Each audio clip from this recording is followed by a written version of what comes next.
महाराज म्हणतात की वरवर तुम्ही कितीही जरी ब्रह्मज्ञानाच्या गोष्टी सांगितल्या, पण तुम्हाला जर ज्ञानच नसेल तर त्या ब्रह्मज्ञानाचा काहीच उपयोग नाही. वरी बोला रस, कधी ज्ञान माझी फोस, ऐसे लटिके जे ठक, तया इह ना परलोक, परिसे एक सांगे, अंगाधुळी हे न लगे, तुका मने हाडे, कुत्र्या लाविले झगडे. तर वरवर ब्रह्मज्ञानाचा किंवा ज्ञानाने कितीही रसभरीत बोलत असले तर ते अनुभवाशिवाय म्हणजे त्याला काहीच महत्त्व नाही. अनुभवाशिवाय ते बोल शेंगदाण्याच्या टरफलाप्रमाणे आहेत. अशा ठक लोकांना, अशा ढोंगी लोकांना इहलोकात म्हणजे या लोकातही सुख मिळत नाही आणि मेल्यानंतर परलोकातही त्याला गती मिळत नाही.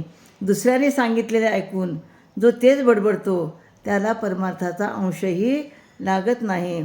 तुकाराम महाराज म्हणतात, असे नुसते शब्द वाचाळपणाने बोलणे म्हणजे हाडासाठी कुत्री भांडतात तशी भांडणे, अशी अवस्था विद्वानाची होत असते.